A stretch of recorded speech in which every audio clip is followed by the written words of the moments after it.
خب دوستان سلام، امیدوارم که حالتون خوب باشه. امروز میخوایم اسامی غیر قابل شمارش رو با هم دسته‌بندی بکنیم و نحوه صحیح استفاده از این اسامی رو در جملات با هم یاد بگیریم. ببینید چیزی که من میخوام بیشتر بهش توجه کنید اون subject verb agreementی هستش که در جملات برای اسامی قابل شمارش و غیر قابل شمارش وجود داره.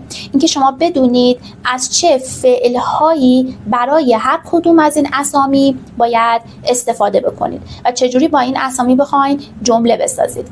ببینید دوستان، شما وقتی که یک اسم رو توی دیکشنری لوکاپ میکنید، مثلا یک اسم مثل book، حالا مثلا car، میتونه pen، pencil، اینا تمام اسم هستن، درسته؟ فرقش با adjective، ببینید adjective مثلا یه چیزی مثل good، bad، درسته؟ expensive، گرونه، خوبه، بده، زشته، زیباست، اینا همه adjective هستن. حالا من توی ویدیوی اسم و adjective به صورت مفصل تفاوت اینها، suffixes، prefix هایی که وجود داره که شما بخواین اسامی و adjective ها رو از هم تشخیص بدین کاملا توضیح دادم. اما الان داریم راجع به اسم حرف میزنیم که این که به دو دسته countable و uncountable، قابل شمارش و غیر قابل شمارش، اینا تقسیم میشن. ببینید شما وقتی یک اسم رو توی دیکشنری لوکاپ میکنید، مثلا book، کتاب، یا مثلا water، آب، درسته؟ کنار اون اسم توی دیکشنری یک علامت اختصاری C مثلا ممکنه ببینی، یعنی countable، یا اینکه UNC یعنی اینکه uncountable، یا اینکه مثلا ممکنه بعضی جا ببینید non-count nouns و count nouns، یعنی اسامی غیر قابل شمارش رو با non-count nouns و اسامی قابل شمارش رو با count nouns نشون میدن، یا اینکه مثلا ممکنه بگن که uncountable یعنی غیر قابل شمارش و countable، بستگی داره. پس با علامت‌های اختصاری C ممکنه ببینید برای قابل شمارش و غیر قابل شمارش. بعضی دیکشنری مثلا می‌نویسن که UC یا UNC. خب اینها نشون دهنده این هستش که این اسم حالا countable هست یا uncountable هست. چیزی که حالا من امروز میخوام برای شما دسته‌بندی بکنم اسامی غیر قابل شمارش رو، که دیگه اصلا بدونید اصلا کلا چه اسامی غیر قابل شمارش هستن، و وقتی که یک اسمی رو میبینین حتی اگه قبلا اینو سرچ نکرده باشین، امروز با این ویدیو یاد میگیرین که از کجا بفهمین که این اصلا این countable هست یا uncountable هستش. ولی در مجموع شما هر اسمی رو وقتی در دیکشنری دارین لوکاپ میکنید، همونجا ببینید که این قابل شمارشه یا غیر قابل شمارشه. جمله مثال هایی که با اون کلمه هست رو چک بکنید و همونجا یاد بگیرید که این کلمه قابل شمارش هست یا غیر قابل شمارش هستش. خب این به شما کمک میکنه که در جمله سازی بعداً به مشکل بر نخورید. همونجور که همیشه من به شما گفتم، جمله مثال های دیکشنری برای ما بهترین منبع هستن که ما بتونیم توی مکالمات فلوئنتلی بخوایم صحبت بکنیم و بتونیم از اون کلمه‌ای که یاد گرفتیم در مکالمات خیلی روون و سریعتر بخوایم استفاده بکنیم. درسته؟ این قرار شد ما جمله تو ذهنمون بریزیم، نه کلمه. اینو همیشه هم به شما گفتم. خب امروز میخوایم اصلا کلا این اسامی غیر قابل شمارش رو با هم دسته‌بندی بکنیم، ببینیم اصلا چجوری باید ما بفهمیم که یک اسمی میتونه غیر قابل شمارش باشه. بعد من چند تا جمله مثال با هر کدوم برای شما به شما نشون میدم و ببینیم که اصلا چجوری باید اینا رو در جملات استفاده کنیم. دسته‌بندی رو با هم ببینیم. ببینید برای تمامی مواردی که به چی اشاره دارن، ideas and experiences، ببینید این چیزی که به ایده ها و experiences، به اون تجربیات ما برمیگرده. آیا شما اصلا میتونید اینا رو جمع بکنید؟ مثلا من مثالش رو بگم به شما. ببینید work، love، happiness، advice. ببینید من میتونم work رو جمع کنم. مثلا میگم من امروز خیلی کار دارم. I have a lot of work to do. من امروز خیلی کار دارم، ولی نمیتونم که بگم اینو بخوام جمع بکنم. بچه‌ها مگر اینکه work به معنای یه شاهکار در واقع هنری باشه که مثلا بگیم که یک مثلا هنرمندی کارهای زیادی داره، اونجا مثلا میتونیم بگیم a lot of works. خب یعنی اسم میدم، جمعش میکنم، چون اونجا work به معنای اثر هنری هستش. ولی در مجموع شما نمیتونید برای work در واقع حالت جمعی رو در نظر بگیرید. همینطور برای love، برای happiness، برای advice. بچه اینجا دقت کنید، advice با سی نوشته شده، اینجا اسمه. خب اگر من به معنای پند و نصیحت، اگر من این رو با اسم میذاشتم، اون وقت تلفظش چی بود؟ advise، و اون یک فعل بود، درسته؟ یعنی نصیحت کردن. ولی اینجا پند و نصیحته که باز این اصلا یک چیزی نیست که من بخوام جمع ببندم. پند و نصیحت رو شما جمع نمیتونی ببندی، مثلا بگی چند تا از این مورد ما داریم، درسته؟ خب پس چیزهایی که referring to ideas and experiences، اینها نمیتونن حالت جمعی داشته باشن، درسته؟ خب art همینطور در واقع هنر نمیتونه جمع بشه. اون چیزی که به شما گفتم بچه اثر هنری بود که اصلا هر اثر هنری خودش به عنوان یک آبجکت هستش و خب اون تعداد داره دیگه، درسته؟ خب luck، progress، music. بچه پیشرفت، progress، luck، شانس و music اینا نمیتونه در واقع حالت جمعی داشته باشه. باز ببینید میوزیک اگر به در واقع تعداد باز اثرهای هنری بود در یه حالت خیلی خاص اشاره بکنه، شاید مثلا شما یه حالت جمعی، در حالت کلی میوزیک نمیتونه مثلا بگیم میوزیک بخواد به عنوان یک کار هنری بخواد جمع باشه. مثلا نگاه کنید نیوز، اینجا اسم رو میبینید، فکر میکنید که حالا مثلا این یک کلمه جمعه، ولی نیوز کلا با هم یک کلمه هستش و ببخشید بله نیوز کلا یک کلمه هستش که با هم به معنای اخبار هستش و این کلمه uncountable هستش دیگه، شما نمیتونید برای این حالت جمعی در نظر بگیرید. من یه چیزی به شما بگم، خب قطعا شما نیوز رو فکر نمی کردین که اصلا باید جمع باشه، ولی کامن میستیکی که بچه ها دارن، حالا من در ادامه میخوام بهتون بگم ولی اینجا یه کوچولو بهش اشاره میکنم. کامن میستیکی که دارن در جملات، بچه ها این رو با افعال پلورال، با افعالی که برای در واقع سابجکت های جمع استفاده میشه اینو استفاده میکنن، چون خب اس داره، مثلا میگن نیوز آر.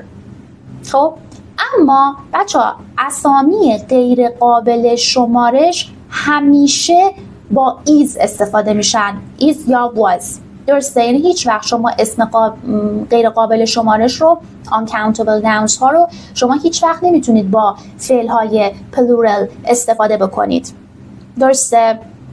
اگه خودش رو داری استفاده میکنی حتما باید نیوز ایز. خب نمیتونی با فعل های جمع استفاده کنید. خب این کامن میستیکی بود که برای نیوز وجود داره. خب fun and data.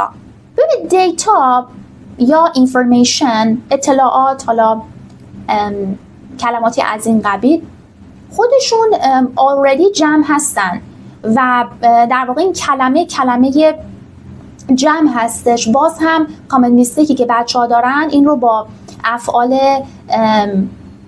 جمع استفاده میکنن. این کلمات غیر قابل شمارش هستن، نمیتونید به اینها اسم بدین و نمیتونید از اینها با افعال جمع استفاده کنید.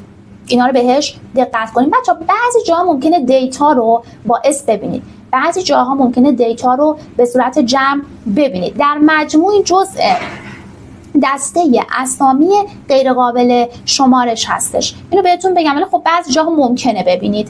در مجموع اینو برای اسامی غیر قابل شمارش بدونید. خب دسته بعد materials and substances. ببینید water, rice, milk, gold, cement. ببینید materials and substances. یه سری در واقع خب دسته بعد materials and substances such as water, rice, milk, gold, cement. ببینید materials and substances are uncountable nouns. ببینید ما نمیتونیم water رو یک کلمه countable در نظر بگیریم، نمیتونیم اصلا تعداد در نظر بگیریم. چرا؟ من اگه بگم مثلا آب رو براش واحد لیوان در نظر بگیرم، میتونم بگم 2 glasses of water. اگر مثلا تی رو، چای رو واحد کاپ براش در نظر بیام بگیرم، میتونم بگم 2 cups of tea. درسته؟ 2 فنجون مثلا چای یا قهوه. پس من به خودی خود نمیتونم کافی and tea رو بیام اسم قابل شمارش در نظر بگیرم. بچه‌ها we need modifiers and quantifiers to make non-count nouns countable.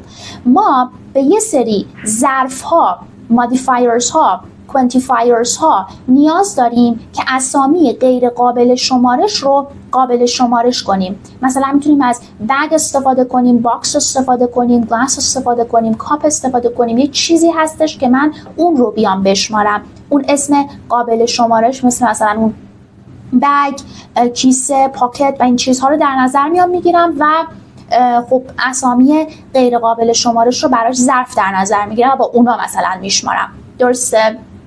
به خودی خود این materials نمیتونه جمع باشه، جزء به نامبر اشاره نمیکنه، به کوانتیتی، به مقدار داره اشاره میکنه. درسته؟ خب بچه‌ها names for groups or collections of things چی دارم میگم؟ like مثلا rubbish، ببینید furniture، equipment، luggage. ببینید اینا group of things. من مثلا میگم تراشی که حالا روی زمین ریخته، رابش، اینا یه کالکشنی از در واقع چیزها هستن دیگه. درسته؟ فرنیچر اصلا خودش already به یک جمعی از وسایلی که توی خونه داریم داره اشاره میکنه دیگه. درسته؟ و این خودش غیر قابل شمارش هستش و داره به یک دسته در واقع اشاره میکنه. همچنین equipment یعنی اون تجهیزات. خب بچه‌ها weather words یعنی چی؟ مثلا lightning، rain، snow، thunder. بچه‌ها دقت کنید، من نمیتونم مثلا برف نمیتونه به عنوان یک اسم قابل شمارش جمله سازی بشه. درسته؟ بعضی وقتا من یک استثنا براش بگم. بعضی وقتا اگر که referring to یعنی اشاره بکنه به accumulation of snow، به اون انباشتگی برف در بعضی موارد، یا مثلا period of time در واقع اون بارندگی یا در واقع باریدن برف، میتونه اونجا در بعضی موارد شما ببینید که countable باشه. در واقع در حالت کلی اینا uncountable هستن. درسته؟ خب یعنی من نمیتونم قبل از اینا استفاده کنم. درسته؟ شما قبل از اسامی غیر قابل شمارش نمیتونید استفاده بکنید. نکته‌ای که داشتیم و این که برای اسامی غیر قابل شمارش این کامن میستیک بچه‌ها همینه دیگه. یکی اینکه قبلشون ما استفاده نمی‌کنیم مگر اینکه خب با یه ظرف بیاد، مثلا بگم a glass of water، یعنی ا رو دارم برای اون گلاس، برای اون کاپ دارم در نظر میگیرم. به خودی خود من نمیتونم ا رو برای اسامی uncountable استفاده کنم. درسته؟ یا مثلا بگم a milk، any use. درسته؟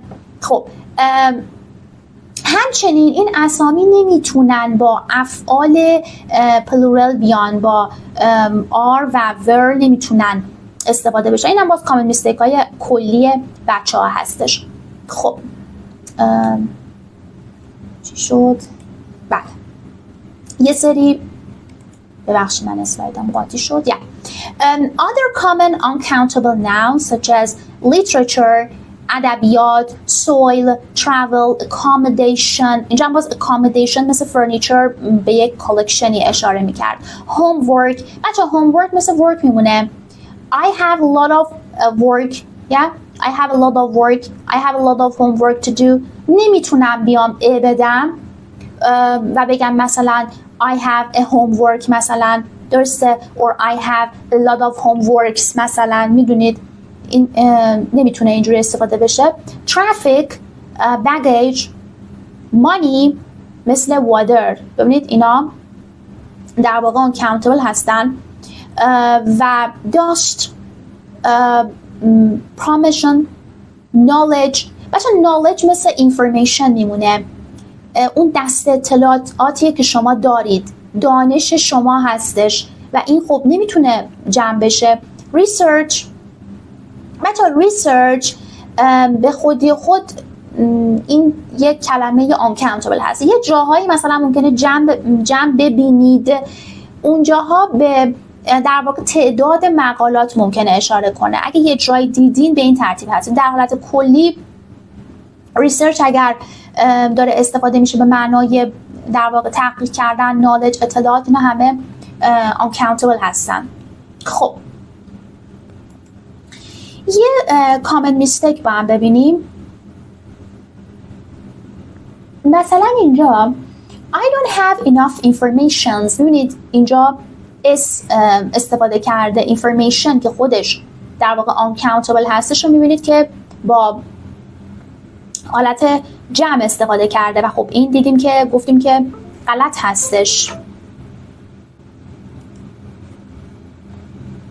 بچه ها corrected form این I don't have enough information، درسته؟ خب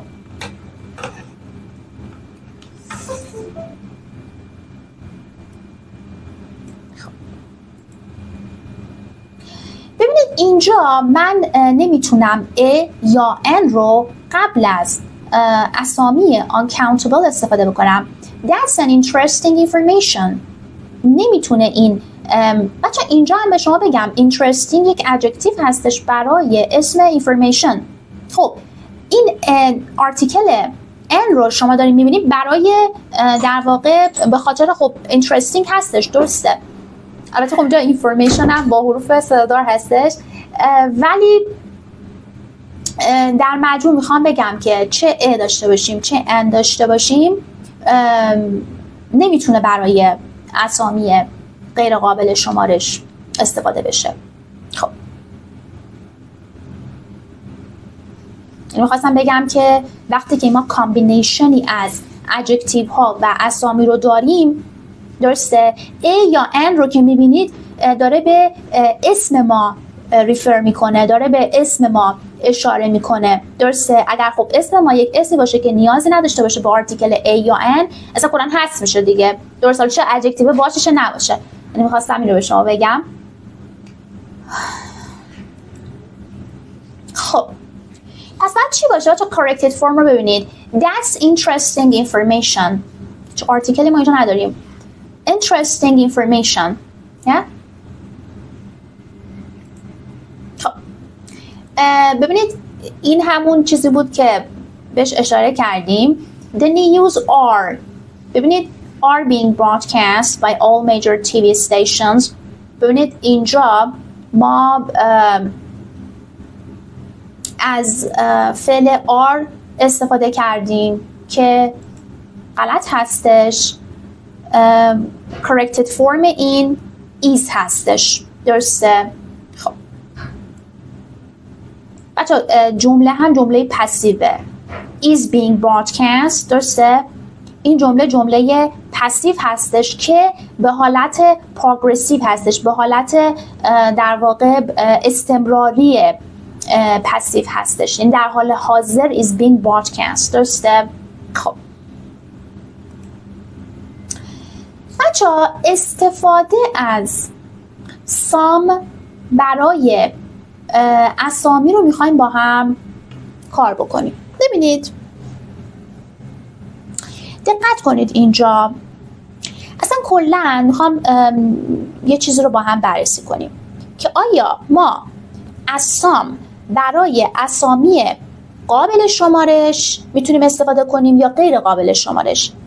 یعنی بالاخره some برای اسامی uncountable استفاده میشن یا برای اسامی countable استفاده میشن. اینو میخوایم با هم الان کار بکنیم و اصلا چه وقتی ما از این استفاده میکنیم. نه تمام سوالاتی هستن که میخوایم امروز بهش پاسخ بدیم. برین جمله رو دقت کنید. Do you need me to lend you some money؟ از من میخوای که به شما یه مقدار پول قرض بدم. برید some money. جمله بعد Can I have some water؟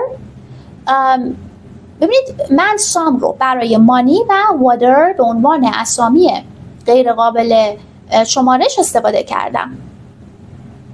من بچه‌ها میتونم از some برای اسامی قابل شمارش هم استفاده بکنم. اصلا فرقی نمیکنه. منتها ببینید چجوری هستش. من فقط یک چیزی رو به شما نشون بدم اینجا.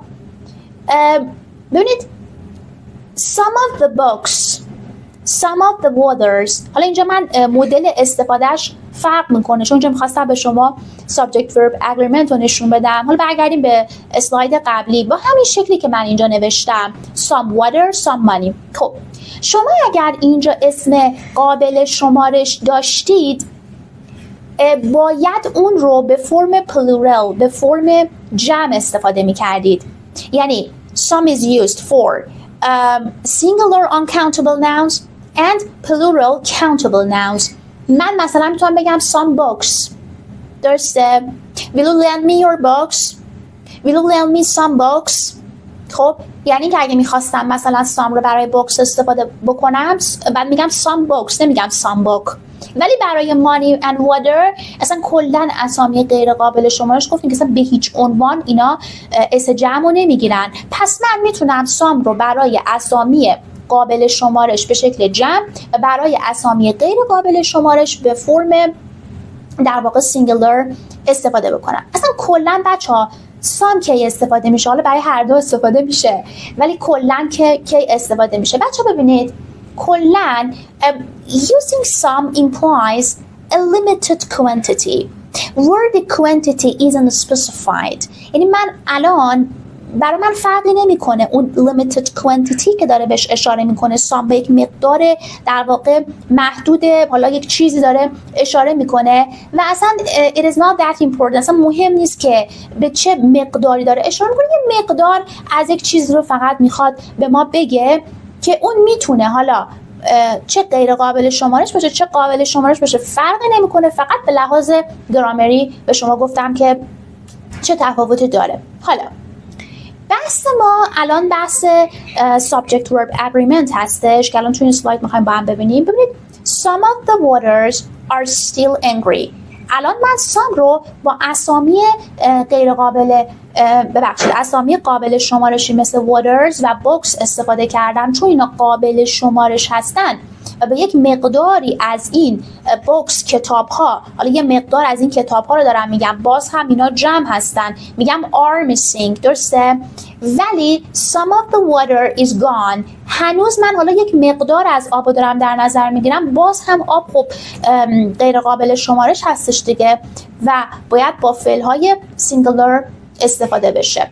خب یه سوال دیگه بچه ها داریم که تفاوت بین some, any و some و any رو میخوایم با هم کار بکنیم و استفاده از all, none, none of و لادا و این چیزا همه هستن که در ادامه میخوایم با هم الان یکی یکی به این سوال ها میخوایم پاسخ بدیم. تا الان some رو یاد گرفتیم، میخوایم با هم all رو کار بکنیم. ببینید یکی اینکه کی استفاده میشه.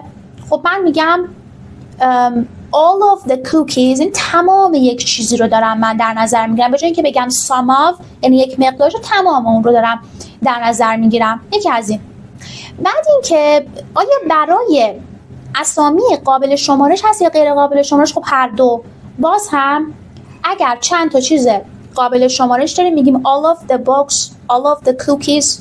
خب این از این. اگر یک اسم غیر قابل شمارشی باشه مثل food all of the food، حالا اون بحث غیر قابل شمارش همه شما داریم در نظر میگیریم. اما بحث subject verb agreement میمونه. ببین جمله اول all of the cookies are gone، all of the cookie is gone، فرق اینا با هم چیه؟ جفتش بچه ها درسته، اما مورد اول وقتی که میگیم all of the cookies یعنی تمامی اون کوکیز ها نمبر به نمبر دارم میگم که are gone، درسته؟ are disappeared. ولی مورد دوم all of the cookie یعنی از اون چیزی که من دارم در نظر میگیرم تمام اون کیسه در واقع یک دسته کامل با is میگم که gone. یعنی هر دوش به لحاظ گرامری بچه ها درست هستش. منتها وقتی که شما میای یعنی این که ببین شما یک کیک رو در نظر بگیری، میتونه اسلایس های اون کیک رو بخوای در نظر بگیری و بگی اسلایس به اسلایسش رفته، خب، یا اینکه بگی یک کیکی تمامش با هم گان شده، درسته؟ حالا اینجا مثلا در مورد کوکی فرض کن یه کوکی بوده که تمامش گان شده، درسته؟ یعنی اون قسمت اول که وقتی که ما بهش دادیم داره به count اشاره میکنه، درسته؟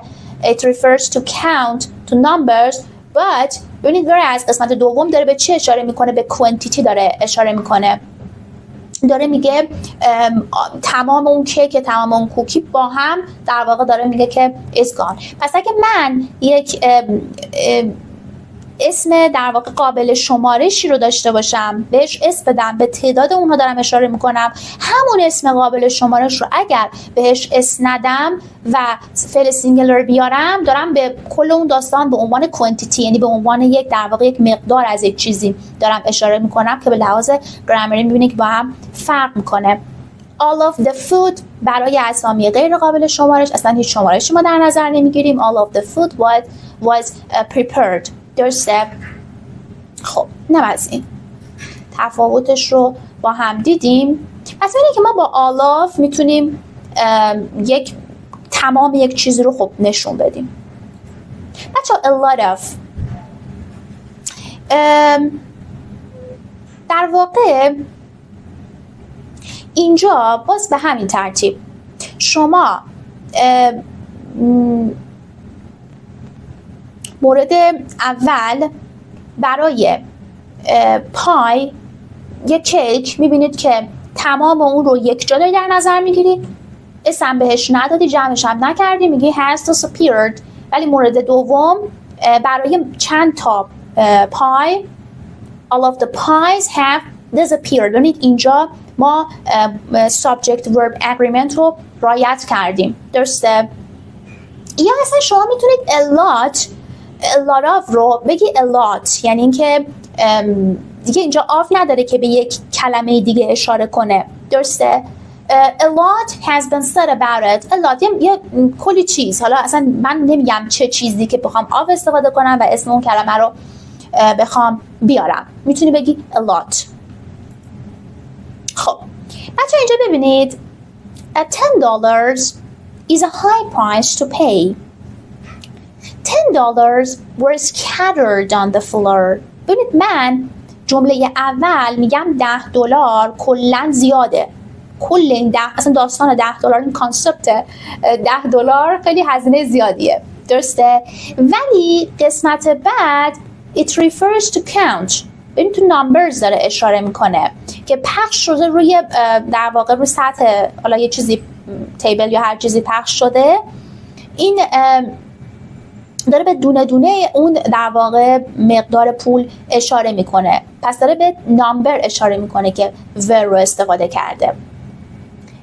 این بچه هر وقت یک چیزی که قابل شمارش هستن ولی دارم به صورت یک مجموعه یک چیزی در نظر میگیرم، تو ذهنم میخوام به صورت مجموع بهش نگاه کنم رو خب با فعل سینگولر استفاده میکنیم و این از نظر گرامری درست هستش. none of. خب ببینید none of the students have done their homework. ببینید هیچ کدوم از در واقع دانشجو این کار انجام ندادن. یکی که بچه ها به لحاظ گرامری وقتی که من نان رو دارم دیگه فعلمون فعل منفی نیست. نمیام بگم که در واقع haven't done. دیگه none خودش داره در واقع جمله رو منفی میکنه و من فعل مثبت استفاده میکنم. هیچ کدوم از بچه‌ها اینو انجام ندادن. خب پس حواسمون هست که وقتی که از none of استفاده میکنیم خب دیگه فعل رو به شکل منفی استفاده نمیکنیم. یکی این که دارم میگم هیچ کدوم از تک تک بچه‌ها میگم none of the students، درسته؟ اون اسم رو هم حتما میذارم و چون دارم میگم تک تک اون رو انجام ندادم بازم have استفاده میکنم، درسته؟ میگم none of them have. خب از فعل plural استفاده میکنم، جمعش میکنم. ولی none of the food خب is fresh. اینجا من میبینید که is هستش چون که اصلا food در واقع جمع نیست بچه‌ها. این کلمه uncountable هستش. بعضی وقتا بچه ممکنه food رو با جمع ببینید که اون داره به تایپ غذا اشاره میکنه. اگر جایی دیدین نگین که خب چرا این اسم بود، داره به تایپ غذا اشاره میکنه. در حالت کلی داریم راجع به غذا حرف میزنیم و خب اینجا نمیتونه جمع باشه. خب یه چیز دیگه ما اینجا تا الان بچه ها به شما سام رو گفتیم که چجوری از سام استفاده کنیم. یه نکته دیگه few. خب دوستان ببینید ما اینجا دو تا جمله داریم. جمله اول I have got a few friends. جمله دوم I have got few friends. بچه کدوم یکی از این جملات درست هستند؟ بهش فکر کنید کدومش درسته؟ بچه دقت کنید هر دوی این جملات درست هستند. منتها یک تفاوت خیلی سادل پوینتی وجود داره اینجا که باید بهش دقت کنید که به لحاظ گرامری وقتی شما یک چیزی رو تغییر میدین ببینید چقدر به لحاظ معنای جمله شما تغییر میکنه. ببینید جمله اول I have got a few friends. من یه تعداد دوست دارم، چند تا دوست دارم. خب قطعاً چه few چه a few هر دو به معنای not many هستن دیگه. خب جمله دوم میگه I have got few friends. ببینید جمله اول داره میگه من چند تا دوست دارم که خب not many یعنی 4-5 تا مثلا فرض کن دوست دارم، برای من کافیه. خب اوکیه دیگه، بیشتر از این نیاز ندارم. ولی جمله دوم میگه من چند تا دوست دارم، حالا اون تعداد کم رو داره بهش اشاره میکنه که برای من کافی نیست، من هنوز به تعداد بیشتری احتیاج دارم. ببینید دقت کنید without the article a few emphasizes a small number of things. الان وقتی که من article a رو حذف میکنم این فیو داره چقدر تاکید میکنه روی اینکه چقدر این مقدار کمی هستش. small number of things people ولی هر چیز دیگه که بخوای بهش فکر بکنی. خب حالا من یک مثال واضح تر براتون میزنم. suppose you want to make a cake requiring 4 eggs. یعنی من یک کیک میخوام درست کنم که 4 تا تخم مرغ میخواد. while we only have 3 eggs. در صورتی که ما فقط 3 تا تخم مرغ داریم. خب من میگم I have a few eggs. من یه چند تا تخم مرغ دارم but it's sufficient enough. تموم شد، برای من کافی. حالا گفته 4 تا تو رسیپی 4 تا میخوام، من 3 تا دارم اوکیه. ولی وقتی من 2 تا تخم مرغ داشته باشم این میشه few eggs، یعنی اینکه من هنوز به تخم مرغای بیشتری نیاز دارم. درسته؟ از اون 4 تا دیگه 2 تا کم میشه، هنوز نیاز داریم دیگه، حداقل بعد 3 تایی باشه. خب این تفاوت استفاده از few و few هستش. دقت کنید. بچه دقت کنید the same rule applies to little and a little. یعنی برای little و a little باز همین قواعد برقرار هستش. این انگاری a little یکم بیشتره. درسته؟ I've got a little money یا I have got little money. درسته؟ depends. بستگی داره که تو چه موقعیتی میخواین استفاده کنید. خب آره، به اون سوالی که گفتیم که فرق any و some چی هستش. بچه ببینید I don't have any information for you about flights to Paris. من هیچ اینفورمیشنی ندارم. جمله ما منفی هستش. در شرایطی که من میخوام یک جمله رو منفی استفاده کنم میام میگم any information، نمیام بگم I don't have some information. شما اگه some رو استفاده کنی انگار جمله مثبت هستش، میگه yeah I have some information for you about flights to Paris. درسته؟ یعنی اونجایی که میخواستی از این جمله رو مثبت استفاده کنی از some استفاده میکردی. خب یعنی این جمله مثبته. We met some friends for drinks after work yesterday. ببینید من we met some friends جمله مثبت هستش و من از some استفاده میکنم. خب ببینید باز هم جمله منفی شد. I didn't see any friends there on Thursday و من از any استفاده کردم. یک جمله که منفی هست میخوام بگم من دوستامو ندیدم، مثلا میگم که any friends، هیچ دوستی رو من ندیدم. خب ببینید اینجا I think he will have some time to speak to you today. ببینید ما یه جمله مثبت داریم، بعد میخوایم بگیم که خب ایشون یه تایمی داره که بخواد برای شما با شما بخواد صحبت کنه. بچه اینو با sometimes اشتباه نگیرید.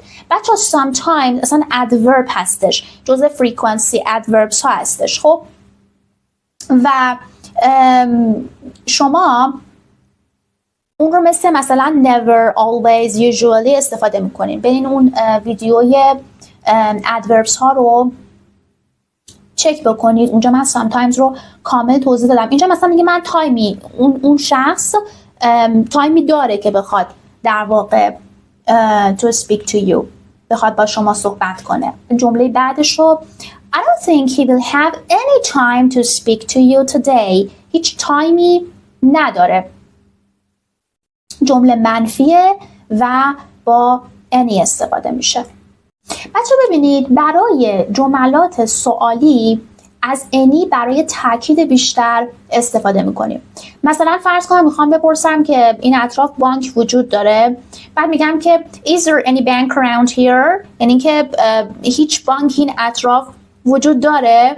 خب ببینید الان داره میگه که do you know any famous people، هیچ فرد مشهوری رو تو میشناسی، یعنی از هیچ استفاده میکنه، از any استفاده میکنه که بخواد بگه که تو یه چیز رو میدونی، آیا میدونی بانک اینجا هست، آیا میدونی که فرد مشهوری رو میشناسی. این میتونست خب any هست بشه دیگه.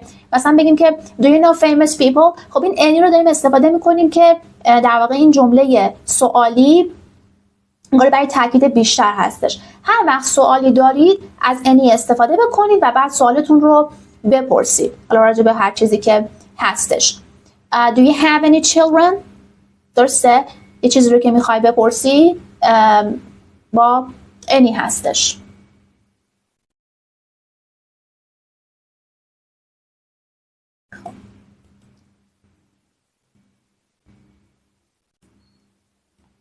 بچه ببینید سوالاتی که با some هستند، ما گفتیم سوالاتمون رو باید با any بپرسیم دیگه.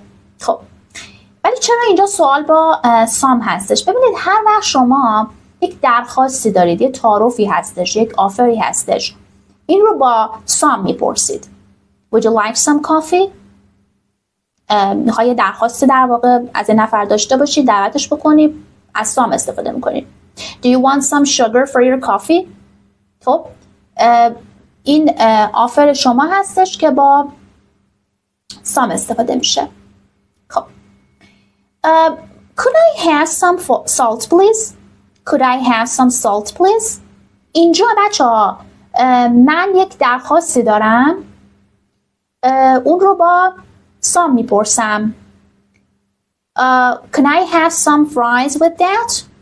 درسته؟ باز من اینجا یک درخواست دارم. معمولا هم درخواستایی که حالا حالت در واقع اوردر غذا و این چیزها هستش، اینها رو با some میپرسید. این چیزی رو که میخواید داشته باشی از یه نفر که درخواست میکنی که یک چیزی به شما بده با some هستش. خب ببینید بچه‌ها، ببینید این جمله رو دقت کنید. Why don't we watch some movies on TV tonight? Why don't you give her some advice? ببینید اصلا کلا کار ندارم که اینجا داره یک در واقع آفری به نفر پیشنهادی هستش که بعد از سام استفاده میکنه، چه برای some advice که کلمه غیر قابل شمارش هستش، چه برای some movies که این کلمه countable هستش. خب در حالت کلی شما 3 مدل دارید پیشنهاد رو میبینید. یکی اینکه would you like something, would you like to have something، یا would you like حالا some مثلا حالا اون چیزی که میخوای رو دقیقا میتونی منشن کنی، یا اینکه could I have میتونم داشته باشم، یا اینکه why don't we، درسته؟ why don't we take something، درسته؟ why don't we مثلا حالا watch some movies. این پیشنهاد رو مثلا چرا نریم رستوران، درسته؟ why don't we go out، درسته؟ دیگه یه نکته دیگه بچه اینجا why don't you ببینید T و U چه تلفظ میشه. یه اسلایدی هم بود که فکر میکنم گفت که جمله دقیقش هم نمیاد، ولی do you need me to lend you some money، این lend you D و U بچه ج تلفظ میشه lend you. خب don't you اینجا why don't you give her some advice، اینجا T و U چه تلفظ میشه. حالا میتونید بگین که don't you، حالا هر جوری که خودتون میدونین جایی شنیدین به خاطر این هستش. پس من میتونم از why don't استفاده کنم، would you و could I. اینا تمام مواردی هستن که میتونم به یک نفر یک آفری بدم، پیشنهادی بدم، تعارف بکنم، درخواست بدم. این 3 مدل هم میتونید استفاده بکنید.